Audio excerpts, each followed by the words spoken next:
Est-ce que vous m'entendez bien en arrière ou vous voulez qu'on monte un peu? Oui. Alors bonjour à tous, bienvenue à la Bible parle de Québec. Si vous le voulez bien, on va commencer par un mot de prière. Alors Père éternel, on vient devant toi encore une fois pour chercher ta face. Seigneur, puis aborder ce livre, Seigneur, qui pour beaucoup de chrétiens, Seigneur, est encore bien mystérieux, c'est-à-dire l'Apocalypse. Et ce matin, Seigneur, tu veux nous parler au sujet du compromis, Seigneur. D'une Église qui est sous la pression du monde, qui est sous la pression d'un monde hostile à la foi et que dont le diable est en train de tenter pour faire des compromis, Seigneur. Et je te prie vraiment que tu puisses nous parler, nous édifier, nous encourager dans notre foi, malgré les obstacles à la foi. Alors, Seigneur, c'est dans le nom de Jésus qu'on prie. Amen. Alors, je vous invite à tourner avec moi dans l'Apocalypse 2. Et vous savez, les lettres aux églises sont importantes à comprendre pour comprendre tout le reste. C'est pas juste une introduction, puis après ça, on passe juste des temps futurs.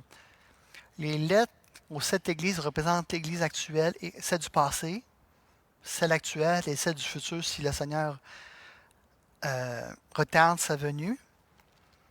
Et si on les comprend bien, je pense qu'on va mieux comprendre les temps futurs qui vont être parlés dans les autres chapitres. Alors, Apocalypse 2, le titre du message, les versets 12 à 17, et le titre du message est Tenir ferme dans un monde de compromis. Ça se peut que je manque un peu de voix dans la louange, je me suis laissé un petit peu aller. Donc, on commence au verset 12, Apocalypse 2, 12. Il crie à l'ange de l'église de Pergame, voici ce que dit celui qui a l'épée aiguë à deux tranchants. Je sais où tu demeures. Je sais que là est le trône de Satan. Tu retiens mon nom et tu n'as pas renié ma foi. Même au jour d'Antipas, mon témoin fidèle, qui a été mis à mort chez vous, là où Satan a sa demeure. Mais j'ai quelque chose contre toi, c'est que tu as là des gens attachés à la doctrine de Balaam, qui enseignait à Balak à mettre une pierre d'achoppement devant les fils d'Israël, pour qu'ils mangeassent des viandes sacrifiées aux idoles et qu'ils se livrassent à l'impudicité. De même, toi aussi, tu as des gens attachés pareillement à la doctrine des Nicolaïtes. Repends-toi donc, sinon je viendrai à toi bientôt, et je les combattrai avec l'épée de ma bouche. Que celui qui a des oreilles entende ce que l'Esprit dit aux églises. À celui qui vaincra, je donnerai de la manne cachée, et je lui donnerai un caillou blanc. Et sur ce caillou est écrit un nom nouveau que personne ne connaît, si ce n'est celui qui le reçoit. Est-ce que des gens ici qui ont été à New York? Oui. À Manhattan directement? Oui. Attends, vous avez vu les grandes tours? Moi, j'ai juste passé. Quand on va en vacances, on, on essaie de ne pas être trop proche de New York pour ne pas pogner le trafic. Mais si vous prenez le train, bien avant d'attendre New York, les gratte-ciels sont déjà visibles des kilomètres de distance. Et en traversant le New Jersey vers Philadelphie, on longe la charmante ville de Princeton et ensuite des cantons un petit peu moins pittoresques. Et soudain, lorsqu'on regarde à l'horizon, la silhouette de Manhattan apparaît. Et c'est cette petite ville presque au niveau de la mer semble défier la gravité avec ses tours immenses. Les sommets des bâtiments s'élèvent vers le ciel et bien souvent, quand il fait nuageux, on ne les voit pas. On ne voit pas le sommet ils disparaissent dans les nuages. Et même après la destruction terrible des deux tours, les bâtiments qui subsistent sont stupéfiants. Juste l'Empire State Building fait 1454 pieds. Donc, ils sont visibles de très très loin. Et un effet similaire a été créé dans la ville de Pergame, à la fois à cause de sa géographie naturelle, qui lui a donné un acropole élevé au milieu de la ville, et par l'ensemble majestueux de ses temples au milieu de la ville, dominant la vue non seulement du reste de la ville, qui lui a donné une acropole élevée au milieu de la ville, et par l'ensemble majestueux des temples qui s'y trouvaient, dominant la vue non seulement du reste de la ville, mais aussi d'une grande partie de la campagne environnante. Donc, quand tu arrivais à Pergame, tu voyais un acropole immense, majestueux. Tu voyais des temples magnifiques. Et vous savez, Pergame, c'est l'une des villes les plus impressionnantes de l'Antiquité. L'origine de Pergame, d'ailleurs, se perd dans la nuit de l'Antiquité, se perd dans la nuit des temps. Au 4e siècle avant Jésus-Christ, on sait qu'Alexandre le Grand en a pris possession. Et en 133 avant Jésus-Christ, ça va passer sous le giron des Romains. Et donc, Pergame, dans l'Asie mineure, vous savez, on a vu Éphèse, on a vu Smyrne. Pergame était un petit peu en compétition avec Éphèse, mais Pergame était la capitale de l'Asie mineure. C'était la plus belle des villes de cette province-là. Et comme je disais tantôt, elle était célèbre à cause de son acropole majestueuse, de ses temples grandioses et de sa bibliothèque, qui était l'une des plus importantes à l'époque avec plus de 200 000 manuscrits écrits à la main. Et donc, ce n'était pas simplement un lieu barbare, c'était un lieu de pouvoir, c'est un lieu de richesse, c'est un lieu d'éducation. On pourrait dire c'est une ville impressionnante, tout comme New York pouvait l'être. Cependant, l'image de l'ancienne Pergame, célèbre pour ses temples dédiés aux idoles, New York pourrait être perçu aussi comme un lieu d'idolâtrie humaine. Et je parle de New York, mais vous comprenez, toutes les villes humaines aimeraient être à l'image de New York et lui ressemblent. Et New York, c'est justement cette ville-là qui est impressionnante dans tous les sens du terme. Hein? C'est la ville qu'on dit qui ne dort jamais. Avec ses gratte-ciels vertigineuses, ses avenues illuminées, son rythme effréné, elle est un symbole de réussite, de richesse et de pouvoir. Tout comme Pergame, connu pour ses temples et son culte aux dieux païens, New York offre aujourd'hui ses propres formes d'adoration où la poursuite de célébrité, de la fortune et du prestige se substitue aux rituels religieux anciens. Et donc, si à Pergame, l'imposant autel de Zeus dominait la cité et les fidèles s'inclinaient devant les statues des idoles et des empereurs, à Manhattan, ce sont devant des symboles rutilants de la finance que l'on se prosterne. Wall Street a remplacé l'acropole. Les écrans du Nasdaq sont devenus de nouveaux oracles. Les traders ont pris la place des grands prêtres. Et dans cette nouvelle Pergame moderne, le taureau de bronze de Wall Street fait écho aux anciennes idoles païennes. Tandis que les gratte-ciels nous font penser à des tours de Babel contemporaines qui témoignent de l'ambition humaine de toucher le ciel. L'argent, le pouvoir, le succès, la célébrité et la sexualité sont les nouvelles divinités auxquelles on sacrifie temps, énergie et très souvent conscience. Partout dans la ville de New York, on sacrifie des enfants. Si vous voulez réussir, vous devez sacrifier votre famille. Si vous voulez avoir de l'argent et du pouvoir, vous devez sacrifier vos enfants. Pourquoi? Parce que les emplois sont créés comme ça. Ainsi, 2 millénaires plus tard, l'histoire se répète. Seules les idoles ont changé de visage.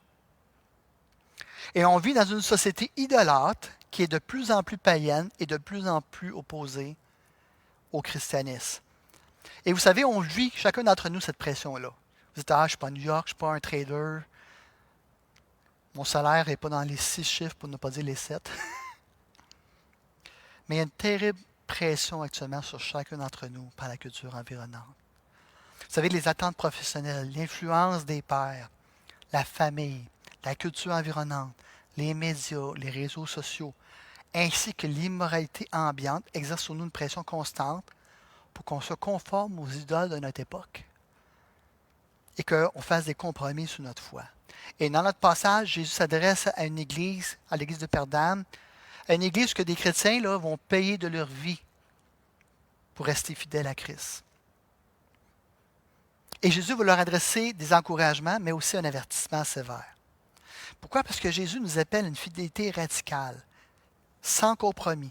Même si on a un vent de face, j'aime beaucoup l'expression avoir un vent de face, le vent de face de la culture qui est contre nous, des opinions qui disent que les chrétiens, c'est des crétins, et des persécutions des fois ouvertes et des fois cachées.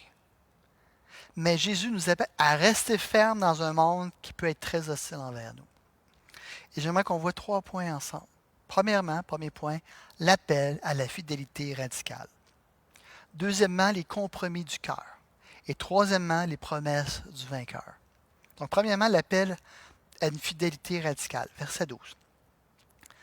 Voici ce que dit celui qui a l'épée aiguë à deux tranchants. Je sais où tu demeures. Je sais que là est le trône de Satan. Tu retiens mon nom et tu n'as pas renié ma foi, même au jour d'Antipas, mon témoin fidèle, qui a été mis à mort chez vous, là où Satan a sa demeure. Et donc, Jésus s'adresse à son Église, le rappelant qu'il possède l'épée double tranchant. Puis est-ce qu'il y en a qui savent qu'est-ce que Jésus essaie de dire à l'Église à ce moment-là? Vous savez comment punissaient les Romains quand ils n'obéissaient pas? Avec l'épée. Mais Jésus leur dit, moi je suis capable de juger, je suis le vrai juge qui va juger. Si vous avez peur de Rome, vous devriez avoir encore plus peur de moi. Il dit ça à son Église, là. Donc il les avertit.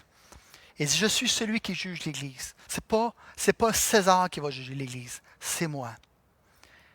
Et l'Église de Pergame est en danger, sérieusement en danger. Pourquoi? Parce qu'il y a du compromis au milieu d'elle. Elle tolère des choses qu'elle ne devrait pas tolérer. Et Jésus les appelle comme nous à une fidélité radicale envers lui. Sinon, il va nous juger. Et il ne nous juge pas pour nous perdre, il nous juge pour nous sauver. Donc, premièrement, comment qu'on peut être bon, je vais vous poser la question. D'après vous, quelles seraient les façons qu'on peut démontrer une fidélité radicale à Jésus? Comment qu'on pourrait démontrer une fidélité radicale à Jésus?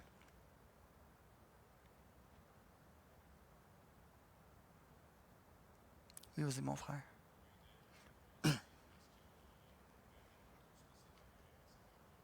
De se laisser diriger par sa parole, oui. Qui est aussi une épée à deux tranchants, en effet. La première chose qu'on devrait faire pour démontrer une fidélité radicale à Jésus, c'est de tenir ferme là où on est. C'est la première chose qu'on devrait faire. Vous savez, Pergame, c'est considéré comme le trône de Satan. Et qu'est-ce que ça voulait dire? C'est que c'est un lieu d'opposition spirituelle intense, avec de nombreux cultes païens. Et ce trône de Satan pourrait être désigné, ça pourrait être désigné le sanctuaire dédié à Asclépios, je le dis sûrement très mal, mais bon, qui était le dieu guérisseur, dont le signe était le serpent, une image du diable. Et cette image de serpent-là, on le voyait avant, beaucoup. Est-ce que vous savez où? Des fois, les cabinets de docteurs, tu vois un serpent? Oui, quand tu vois des fois. Tu as un serpent là, en entour de quelque chose. Comment? Tout le médical. Cependant, il est plus probable qu'il désigne le culte de l'empereur. Car Pergame était le premier. C'est à Pergame qu'il y a eu le premier temple dédié à un empereur romain, Auguste, en 29 avant Jésus-Christ. Et on a plus loin dans l'Apocalypse un autre indice. Jean va souligner dans Apocalypse 13, 2 que la bête, qui représente le pouvoir politique, est au service du dragon Satan. Il va préciser que le dragon même a donné son trône à la bête. Et donc, Pergame, c'est un lieu d'immoralité et d'idolâtrie incroyable. Et vous savez, imaginez-vous vivre dans une ville qu'à chaque coin de rue, je ne sais pas, il y a des temples dédiés à la pornographie ou à la sexualité. Mais des fois, il y a certains coins de la ville qu'on appelle le Red District, le Red Light. Mais imaginez-vous que l'immoralité est à grandeur de la ville.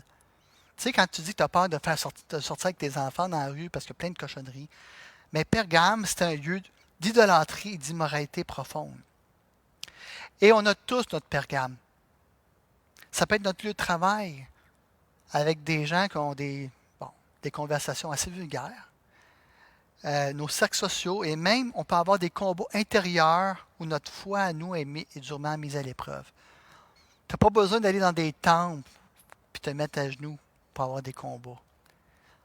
Tu peux l'avoir dans ta propre maison. Écoutez, n'importe qui peut ouvrir les réseaux sociaux et tomber sur n'importe quelle sorte de cochonnerie possible. Et l'appel est de rester fidèle à Christ et de tenir ferme là où nous sommes. Deuxièmement, c'est d'être fermement attaché à son nom. Verset 13. Tu retiens mon nom et tu n'as pas renié ma foi, même au jour d'Antipas, mon témoin fidèle, qui a été mis à mort chez vous, là où Satan a sa demeure. Et donc, l'Église de Pergame est félicitée pour ne pas avoir renié le nom de Jésus. Et ça, qu'est-ce que ça veut dire? C'est que ce n'est pas une croyance passive. c'est une allégeance active et visible. De venir à l'Église, c'est une allégeance passive. Mais quand tu es sur ton lieu de travail, puis tu as l'occasion de dire que tu es chrétien, ou que tu ne peux pas faire telle chose parce que tu es chrétien, c'est à ce moment-là que ça devient actif. C'est à ce moment-là que ta foi prend vraiment un sens, parce que tu as un choix à faire. Oui, je suis d'accord avec vous, venir à l'Église des fois, ça peut être difficile, mais quand ta vie est en jeu, soit pour ta job, ou souvent dans ta famille, quand tu dis la seule façon que j'ai de voir de ma famille, c'est de jamais dire le nom de Jésus, tu as un choix. Tu as un choix à faire.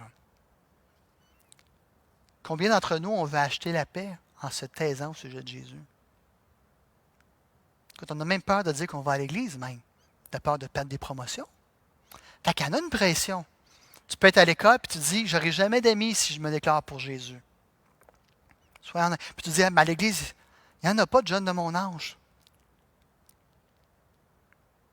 Le problème le plus grave auquel les chrétiens de Pergame faisaient face était l'obligation de manifester périodiquement leur loyauté envers Rome en rendant un culte à l'empereur.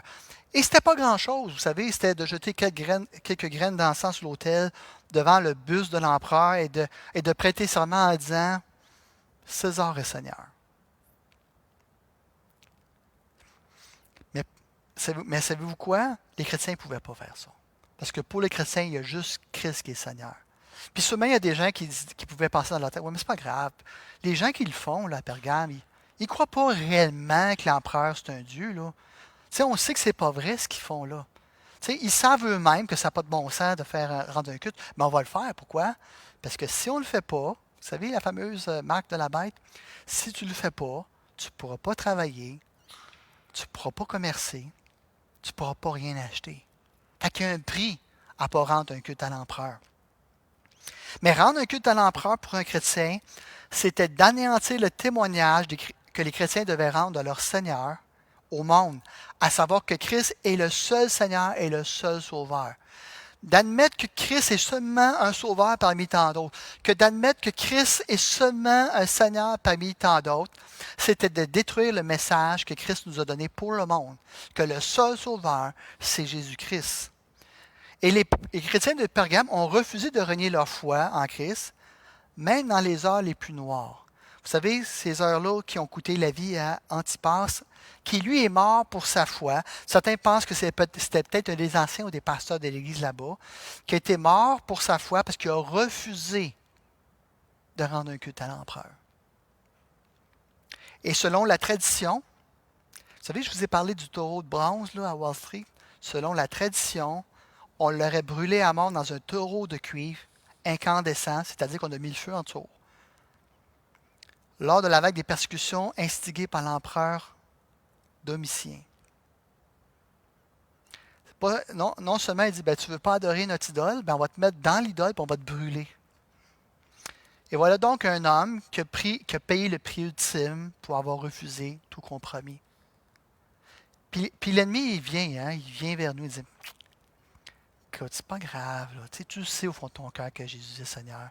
Ils ne sont pas obligés de le savoir, tu fais juste t'agenouiller un petit peu devant l'idole. Tu fais un petit peu comme tout le monde fait. Tu embarques dans la conversation, même si tu sais que c'est extrêmement vulgaire et extrêmement dégueulasse. C'est pas grave. De toute façon, toi, tu sais que tu es chrétien. Oui, tu fais des petites affaires croches on te décide parce que tout le monde le fait. Mais au fond, c'est pas grave. Mais en raison de sa fidélité, le Seigneur va faire l'éloge d'Antipas en lui donnant le titre de témoin fidèle. Pourquoi? Parce que Jésus aussi est appelé le témoin fidèle.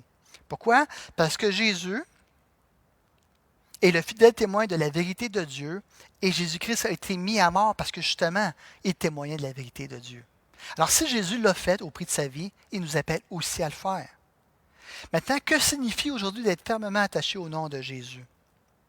C'est de s'attacher aux vérités fondamentales de l'Évangile de la grâce afin d'honorer son nom par nos paroles et actions, même si notre propre nom à nous est sali et même si on est persécuté pour le beau nom que nous portons fièrement. Mieux vaut être avec Christ que d'être avec le monde, parce qu'il y a un prix à payer pour ça. Nous sommes appelés à des témoins fidèles de l'Évangile. Et vous savez, les vérités fondamentales de l'Évangile ne doivent jamais être mises en cause. Et à Pergame, il y avait une vérité fondamentale qui était remise en cause, c'était que Jésus-Christ seul était Dieu et lui seul était Seigneur au-dessus de toute autre autorité. Et parce qu'ils ont été fidèles, Jésus fait leur éloge. Moi, j'aime mieux entendre les éloges de Christ à la fin de ma vie, quand je vais rentrer dans ce royaume, que les éloges de ce monde, puis un jour d'être renié par le Seigneur. Quand je dis renier, ce n'est pas de perdre son salut, mais dans le sens de dire ce que tu as fait dans ta vie, tu l'as gâché. Je t'avais donné tellement belles opportunités pour voir mon salut avancer dans la vie des gens. Tellement belles opportunités pour m'honorer et tu les as manquées. Et donc, la fidélité et le courage d'Antipas sont une réprimande adressée à l'Église de Pergame qui sont tentés de faire des compromis avec le monde. Et troisièmement, comment être un fidèle radical, c'est de rejeter le compromis. Versets 14 et 15. Mais j'ai quelque chose contre toi, c'est que tu as là des gens attachés à la doctrine de Balaam qui enseignait Balak à mettre une pierre d'achoppement devant les fils d'Israël pour qu'ils mangeassent des viandes sacrifiées aux idoles et qu'ils se livrassent à l'impudicité. De même, toi aussi, tu as des gens attachés pareillement à la doctrine des Nicolaïtes. Vous savez, cette histoire-là nous vient de Nombres 22 à 24, lorsque Israël était dans le désert en chemin vers la terre promise. Et Balak, roi de Moab, a fait venir le prophète Balaam pour qu'il maudisse Israël, puis il lui a promis beaucoup d'argent. Et Balaam a constaté qu'il ne pouvait pas maudire Israël, parce que Dieu l'empêchait de le faire. Alors Balak, vu que lui, il voulait quand même faire de l'argent, parce que c'est ça les faux enseignants, hein? C'est ça les faux hommes de Dieu. Ils ne sont pas là pour le bien des gens, ils sont là pour leur poche. Alors, il a suggéré à Balak d'envoyer des filles de Moab pour coucher avec les hommes d'Israël, pour les séduire et les entraîner à l'idolâtrie et à l'immoralité sexuelle. Et le plan de Balaam a réussi en partie. Mais Dieu a intervenu et a réprimandé sévèrement Israël. Quand je dis sévèrement, c'est que 24 000 personnes qui sont mortes, dont un grand nombre de leurs chefs. Vous allez dire, il me semble que c'est radical, mais c'était la seule façon d'arrêter la descente d'Israël dans l'immoralité et l'idolâtrie. Vous savez, il faut être ferme contre le péché dans l'Église. Gracieux, dans le sens que tu dis aux gens, écoute, on croit à la grâce ici, repens-toi. Mais il y a des conséquences au péché si tu ne te repens pas. Puis on ne peut pas laisser des gens dans l'Église qui font des compromis ouvertement, qui savent c'est quoi la vérité, mais qui mélangent leur foi avec leur immoralité. Savez-vous pourquoi? Parce que ça va détruire l'Église de l'intérieur. Donc, de même, les Nicolaïtes disaient apparemment, c'était des gens du Nouveau Testament, se promenaient dans l'Église de Pergame et disaient qu'il n'y avait aucun mal à participer au culte impérial, au culte des idoles et au banquet des guildes commerciales, en plus de rendre un culte à Dieu. C'est comme s'il y avait une association de marchands, puis si tu voulais faire partie des marchands, ben, tu faisais partie d'un guide commercial. Et toujours dans ces fêtes-là, ben, tu avais un patron qui était une divinité à qui on sacrifiait des viandes et on faisait la fête et ça finissait évidemment par toutes sortes de débauches sexuelles. Et donc, certains membres de l'Église de Pergame ont cru qu'ils pouvaient prendre part aux fêtes païennes avec toute la débauche et la licence sexuelle dont elle s'accompagnait et se joindre à l'Église le dimanche pour adorer Jésus-Christ. Vous rendez-vous compte?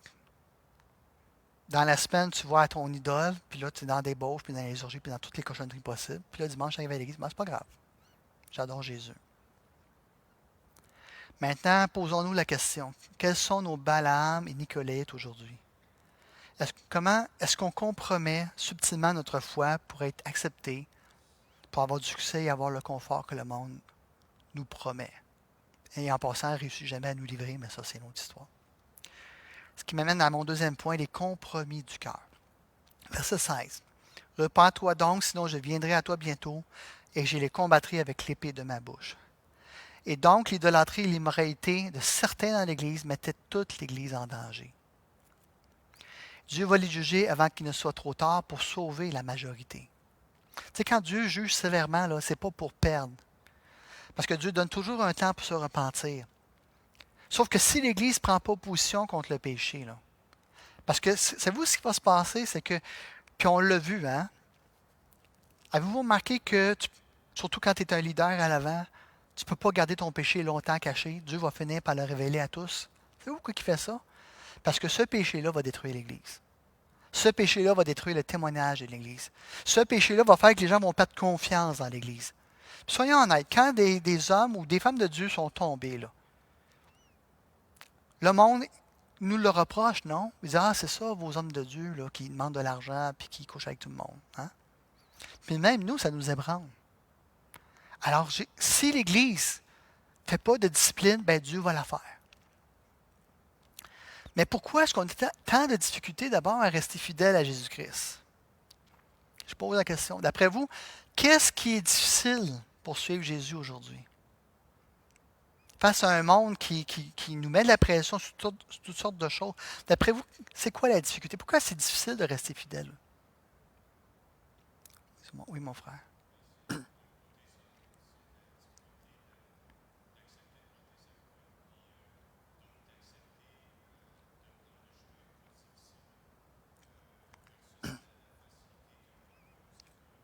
Tout à fait. Euh, le prix à payer. Il y a un prix à payer pour suivre Jésus, alors que le monde nous offre la facilité, la popularité et la richesse. Savez-vous quoi? Le problème, c'est que ça, c'est un mensonge. Il y a un prix plus cher à la désobéissance qu'à l'obéissance. Ce que tu fais maintenant, quand tu te laisses aller, là, quand tu désobéis à Dieu, tu vas payer un prix plus cher que si tu aurais obéi. Parce qu'au moins, quand tu obéis, il y a une récompense à la fin. Quand tu désobéis, là, tu ne payes jamais tout seul. Ton péché, il reste jamais. Tu sais, je disais Dieu expose le péché. Là. Ton péché affecte les gens alentour de toi. Parce qu'à un moment donné, tu n'auras plus le goût de prier. À un moment donné, tu n'auras plus le goût d'aller à l'église.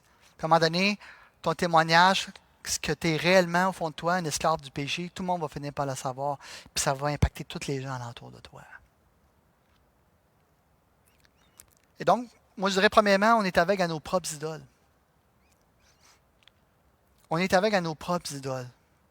Voici Est-ce que vous avez des exemples d'idoles dans l'idolâtrie, d'idoles dans l'Église? Et on peut prendre les idoles de Pergame en passant, c'est des très bonnes analogies. Avez-vous des exemples d'idoles dans l'Église qu'on pourrait avoir? Puis qu'on est aveugle à ça. Oui, mon frère. L'idole de l'approbation, ça donne un bon, ça. D'autres idoles qu'on pourrait avoir dans l'Église. Oui, le culte, ça c'est d'ailleurs c'est ma première idole. Le culte de la personnalité. Un accent, puis là, c'est même envers nous-mêmes, un accent excessif sur l'image de soi, la réussite et l'épanouissement personnel peuvent donner une forme d'auto-adoration. Puis c'est dangereux pour une église et les chrétiens de rendre un culte à un pasteur ou à un politicien ou à une célébrité ou à un influenceur.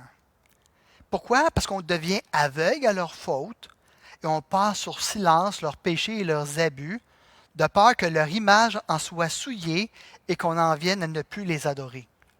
Quand tu es rendu qu'il faut que tu protèges ton idole, là, parce que tu ne peux pas admettre qu'il est comme ça, il y a un problème. Il y a juste Jésus qui mérite d'être adoré. Et ça nous fait penser au culte de l'empereur de Pergame, non?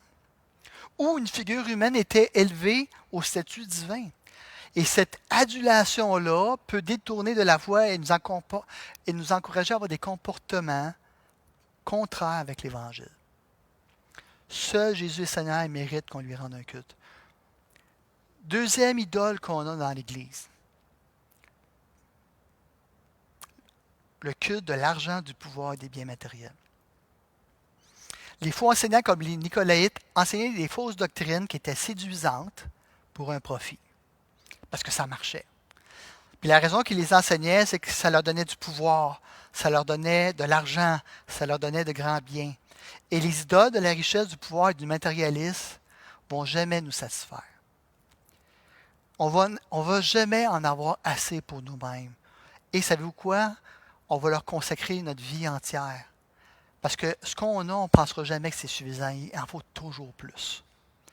Puis on va être prêt à sacrifier notre conjoint et nos enfants pour en avoir plus, parce que ces idoles-là nous demandent de tout sacrifier sur leur autel. Tout, absolument tout. Si tu veux réussir, il faut que tu mettes tout sur l'autel. Et si tu échoues, là, il n'y a pas de salut possible. Le monde des finances, le monde du succès, le monde de l'argent n'a pas de pardon pour les échecs, n'a pas de pardon pour les losers. On n'aura plus de temps pour l'Église, plus d'argent pour le royaume de Dieu. Et on risque aussi de compromettre notre intégrité dans les affaires quand on va être prêt à tout faire pour monter au haut de la pyramide. Et oui, c'est un problème dans l'Église. Pourquoi?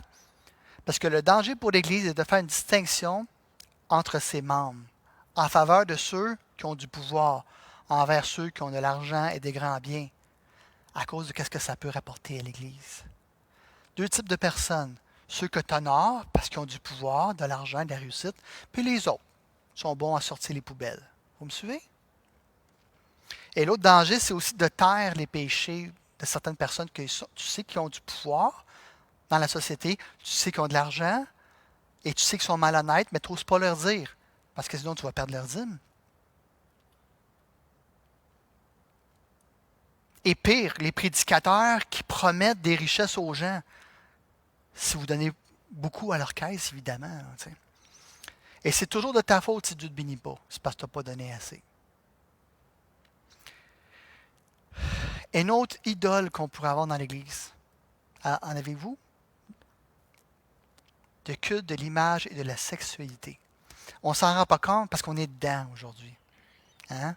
Écoutez, avant, il fallait que tu sortes pour voir de la pornographie. Maintenant, tu n'as même pas besoin, tu te l'envoies dans ta boîte de courriel.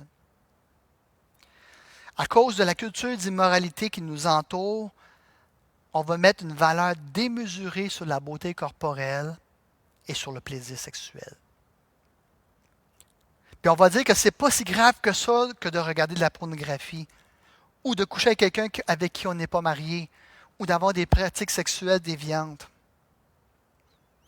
Et il y a aussi ce danger dans l'Église d'avoir les mêmes idoles que le monde et de mettre de l'avant des gens beaux, des gens séduisants, des gens charismatiques, parce que ces gens-là attirent du monde. Plutôt que d'honorer et d'élever des gens approuvés par Dieu, ayant démontré le caractère de Christ malgré les épreuves qu'ils ont vécues.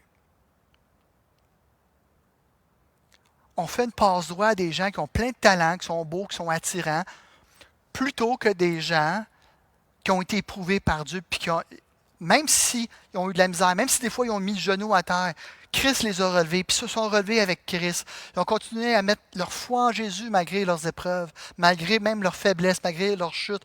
Ils se sont relevés avec Christ, mais ils ont été éprouvés, ces gens-là. Ces gens-là sont restés fidèles à Christ malgré tout, malgré leurs propres échecs, malgré leurs propres problèmes. Et la tentation, c'est de dire non, non, non. Non, ces gens-là, ils ne sont pas aussi beaux que les autres, ils ne sont pas aussi charismatiques que les autres. C'est de mettre de l'avant les dons plutôt que le caractère. Puis moi, j'aimerais vous dire que Christ regarde au caractère beaucoup plus qu'à l'apparence. Moi, ça m'encourage. Je ne trouve pas que je suis si talentueux que ça. Mais ce qui est beau, c'est pas ce que le monde pense de moi. C'est pas ce que le monde pense de vous. C'est ce que Christ pense de moi. Puis ce que j'aime, c'est que même quand j'échoue Jésus, là, il me relève. Puis moi, ce que je veux voir dans l'Église, les gens que je veux voir servir dans le Seigneur, oui, c'est sûr que c'est un talent dans un domaine, on va t'utiliser dans ce domaine-là, mais c'est sûr que vous allez être éprouvé. Puis moi, je veux voir ce que vous allez faire quand vous allez être éprouvé. Vous allez faire quoi quand vous allez avoir le genou à terre, là? Est-ce que vous allez accepter de dire, ben Seigneur, je n'en ferai pas de compromis, moi te suivre malgré tout. Deuxièmement, puis ça revient à ce que mon frère disait, nous avons un désir naturel d'être aimés et acceptés. Et les croyants de Pergame vivaient dans une culture hostile. Donc, puis vous savez, c'est même la même chose aujourd'hui aussi, il y a une pression énorme dans notre société à être comme tout le monde et à se conformer à ses valeurs. Pourquoi? Parce que si tu ne fais pas comme tout le monde le fait, tu vas être rejeté. Et là, ça peut être même dans ta famille, tu vas être rejeté. Et ce qui fait qu'on compli, qu'on fait des compromis, c'est qu'on a peur d'être marginalisé, ridiculisé ou mis au banc. Et ça peut être une pression énorme à se conformer et à faire des compromis. On va craindre d'être rejeté socialement ou professionnellement. Parce qu'il y a un prix à suivre Jésus fidèlement. Il y en a un prix. Mais moi, je préfère la récompense de Jésus.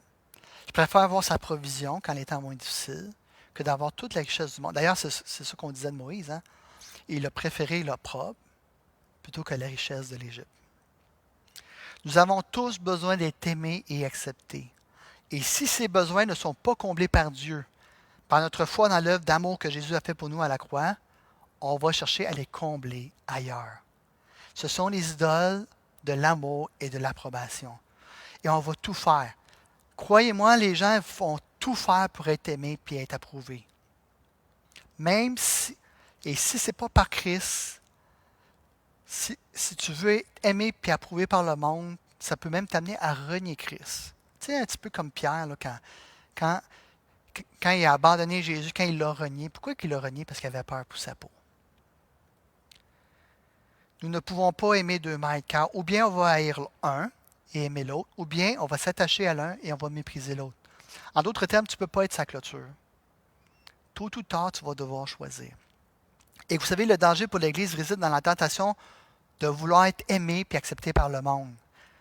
Et ce danger-là, c'est qu'on en soit amené à adapter le message pour le message de l'Évangile pour qu'il soit moins offensant. Et ça, c'est vraiment le chemin de la destruction pour une Église. Pourquoi? Parce l'Église en vient à excuser l'inexcusable et à accepter l'inacceptable devant Dieu. Elle a oublié que Dieu sauve les pécheurs comment? Par l'offense de la croix. Elle a perdu sa saveur, elle a perdu son sel. En voulant être pertinente aux yeux du monde, elle a perdu sa pertinence et sa raison d'être devant Dieu. Elle a mis de côté l'amour du Père pour recevoir l'amour du monde. Et troisièmement, nous sommes aveugles au danger du compromis. À travers les faux enseignants, Satan veut nous aveugler sur les dangers du compromis. Les rationalisants en disant, c'est pas si grave que ça, tu sais. Fais-toi un petit plaisir, là. Ça a été stressant ta semaine. Hein? C'est pas si grave que ça si tu sois à Canal débauche. Là. C'est pas si grave que ça si tu triches sur tes impôts. C'est pas si grave que ça si tu voles ton boss. Ou ta boss, peu importe. Nous pensons pouvoir danser avec le diable sans nous brûler. Un puritain qui vivait il y a 300 ans, Thomas Brooke, a dit « Satan promet le meilleur, mais paie avec le pire. Il promet l'honneur, mais paie avec la honte. Il promet le plaisir, mais paie avec la douleur. Il promet le profit, mais paie avec la perte. Il promet la vie, mais il paie avec la mort. » Et à chaque fois que vous laissez entrer un pouce de péché dans votre vie, lui, il en prend un pied. Et le péché ne reste jamais seul. Pour couvrir un péché honteux, tu es prêt à mentir puis à manipuler les autres. Chaque fois que tu cèdes au péché, tu l'invites à s'installer un peu plus dans ta vie à chaque fois. Tu penses le maîtriser, mais il finit par te dominer. L'Église ne doit tolérer le mal sous aucune forme. Oui, on invite les pécheurs à la repentance. Oui, on prêche la grâce de Dieu. Et on y croit fermement, mais l'Église ne doit tolérer le mal sous aucune forme. L'Église, ce n'est pas un endroit pour que les pécheurs se sentent à l'aise dans leur péché, mais un lieu où ils vont entendre l'Évangile de la grâce pour être convaincus de leur péché, se repentir et obtenir le salut. Si nous tolérons dans l'Église des prédicateurs, des personnes idolâtres et immorales, qu'on ne les discipline pas parce qu'on a peur de les perdre, mais Christ lui-même va venir les juger et il va venir nous juger parce qu'on les a tolérés. La seule solution à l'idolâtrie et l'immoralité est de se repentir et de revenir à Christ. C'est la seule solution. C'est la seule. Ce qui m'amène aux promesses du vainqueur, verset 17. Que celui qui a des oreilles entende ce que l'Esprit dit aux églises. À celui qui vaincra, je donnerai de la manne cachée et je lui donnerai un caillou blanc. Et sur ce caillou est écrit un nom nouveau que personne ne connaît si ce n'est celui qui le reçoit. Christ lui-même a vécu dans un monde hostile sans faire de compromis. Il a affronté le rejet, la moquerie et finalement la mort. Il a vécu une vie sans péché que nous étions incapables de vivre par nous-mêmes afin de nous donner sa justice. Il est mort à notre place, subissant la mort que méritaient nos péchés. Pourquoi? Parce qu'il nous aimait et voulait qu'on soit pleinement pardonné et accepté par le Père Céleste. À travers son apparente défaite, il a remporté la victoire ultime. Afin que sa victoire devienne la nôtre contre le péché, le diable et la mort. Il est le véritable vainqueur, qui nous donne ses promesses et sa victoire. Et à celui qui va mettre pleinement sa confiance en Jésus-Christ, Christ va lui donner de la manne cachée. Tu sais, au lieu des mains impures que le monde te donne, vous savez, le monde là, nous prend pour des ordures. Hein? Tous les restants, toutes les cochonneries, il veut nous nourrir avec ça. Christ nous donne le meilleur de lui-même. Lui-même. Quand Israël était dans le désert, Dieu le nourrit avec la manne, du pain qui tombait du ciel. Et qu'est-ce que Jésus a dit aux pharisiens? Vos pères ont mangé de la manne au désert et sont morts. Je suis le pain du ciel qui vous donne la vie. Je vais faire la même chose pour toi, promet Jésus, à l'endroit où le monde veut t'affamer, à l'endroit où le monde veut t'isoler, à l'endroit où le monde veut te faire mourir, je vais te donner de la manne secrète. Je suis le pain descendu du ciel qui est descendu pour te donner la vie éternelle. Et ça, ce n'est pas seulement au début de ta conversion. C'est à chaque jour que tu dois venir prendre sa manne à lui. Tu as une nourriture que le monde ne connaît pas. Et Dieu, là, il s'adresse à chacun de vous individuellement. Ce n'est pas juste, il parle à tout le monde. Non. À chaque fois que Dieu te parle à travers sa parole, à chaque fois que Dieu te parle à travers un chant, à chaque fois que Dieu te parle à travers des conversations, c'est à toi directement qu'il donne de la manne cachée. Et la manne cachée évoque ta communion intime avec Jésus. La raison qu'il te parle à toi spécialement, c'est qu'il veut une communion intense avec toi. Tu veux briser son cœur? Sauve-toi de lui. La manne symbolise, vous savez, la manne cachée évoque ta communion intime avec Jésus, la véritable source de ta force. Jésus est ta force. Jésus est ta joie. Elle symbolise toutes les bénédictions que Jésus te donne en lui. Jésus promet aussi aux vainqueurs en lui un caillou blanc avec un nouveau nom écrit dessus. Vous savez, les Romains avaient une coutume de remettre un caillou blanc avaient la coutume de remettre des cailloux blancs aux vainqueurs de concours athlétiques.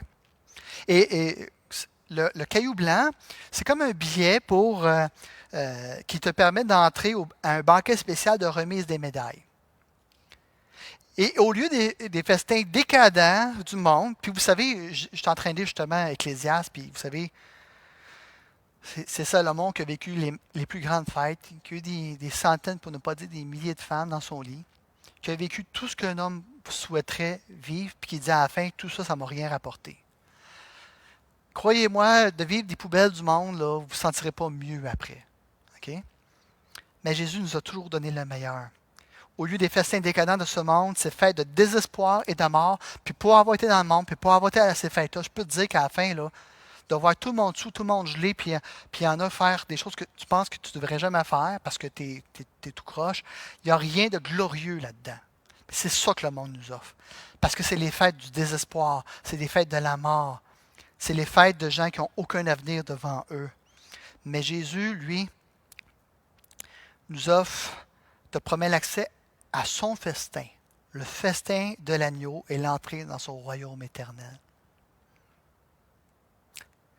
Ce caillou blanc symbolise ta nouvelle identité, un nom secret connu seulement de Dieu, sûr, inébranlable, et qui, au jour de son retour, va être révélé. Lorsque le monde t'a appelé loser, lorsque le monde t'a appelé comme tu ne feras jamais rien de bon dans ta vie, quand le monde te dit t'es pas assez beau, t'es pas assez fin, t'es pas assez doué, t'es pas ci, t'es pas assez ça, Christ lui va dire, moi je te connais d'une façon que même toi tu ne te connais pas, puis un jour, moi, tu vas te révéler qui tu es réellement. Et cette identité-là, elle est pour toi parce que Dieu te connaît. Il te connaît, puis il t'appelle par ton nom, un nom véritable qui va durer pour l'éternité. Notre fidélité ne repose pas sur nos propres forces, mais sur la puissance de Christ qui agit en nous. Nous sommes plus que vainqueurs. Savez-vous pourquoi il dit plus que vainqueurs? Parce que là, quand tu es vainqueur d'une course, c'est parce que tu as travaillé pour. Mais plus que vainqueur, c'est quand tu n'étais même pas capable de courir. Puis que tu gagnes quand même. Pourquoi? À cause de sa grâce. Celui qui est à Christ a les yeux fixés sur lui et sur son royaume éternel. Amen. Alors, Seigneur, Père éternel, Seigneur, tu nous appelles à une fidélité radicale. Tu nous appelles à sortir des poubelles du monde, Seigneur, à sortir des souillures du monde, de ne pas participer, Seigneur, à ces fêtes de la mort et du désespoir. Et tu nous appelles à une vie nouvelle avec toi, Seigneur. À une communion incroyable avec toi. Oui, il y a un prix, Seigneur, mais la récompense est tellement meilleure. Parce que le diable promet beaucoup de choses, mais il ne livre aucune des choses qu'il dit. Et il nous donne toujours le pire du monde, Seigneur. Et toi, tu nous as toujours offert le meilleur de toi, c'est-à-dire toi-même. Alors, Seigneur, je te prie que s'il y a des gens ici qui ont été tentés à faire des compromis avec le monde, qui ont toléré dans leur vie des choses qu'ils n'auraient pas dû tolérer, Seigneur, je te prie qu'ils viennent devant toi, Seigneur, qu'ils se repentent, Seigneur, en disant, Seigneur, c'est vrai que j'ai mis le genou à terre, mais je lève la main vers toi, parce que je sais que tu vas la prendre, Seigneur. Je sais, Seigneur, tu vas me relever. Je sais que par ta grâce, je vais être plus que vainqueur, Seigneur. Je sais qu'à chaque fois que j'ai échoué, Seigneur, je me disais, j'aimerais tellement ça, tellement ça marcher d'une façon qui te rend honneur, Seigneur, mais je suis incapable. Mais par ta grâce, Seigneur, tu vas me faire tenir debout. Par ta grâce, je vais traverser la ligne d'arrivée en vainqueur parce que c'est toi qui me donnes la victoire, Seigneur Jésus. Alors, s'il y a des gens qui ont besoin de se repentir, qui ont besoin de dire, Seigneur, j'en veux plus de compromis dans ma vie, mais je suis tellement pris dans mon péché. Je suis tellement pris dans les mensonges du monde. Le monde met tellement de pression sur moi. Puis Seigneur, je faillis à chaque fois. Bien, Seigneur, je te prie que tu honores cette confession que ces gens-là vont faire devant toi et que, Seigneur, tu vas honorer leur foi de crier à toi, Seigneur, même si la foi est toute petite. Et que tu les relèves, Seigneur, et que tu les mettes à part pour ton service, et que tu les purifies, Seigneur, et que tu les fortifies par ta grâce, Seigneur. Et Seigneur, je te prie aussi pour chacun d'entre nous que tu nous gardes près de toi, Seigneur. Rappelle-nous, Seigneur, à quel point que juste un petit peu de péché, ça peut complètement détruire notre vie, Seigneur. De ne jamais avoir l'illusion, Seigneur, que d'avoir un cœur divisé, c'est le meilleur compromis qu'on peut faire. Non, c'est le pire choix qu'on peut faire. Alors, Seigneur, tu nous appelles à être radicalement fidèles à toi. Mais Seigneur, je te prie que tu nous mettes à part, que tu nous donnes la force et le désir de le faire. Et je prie dans le nom de Jésus. Amen.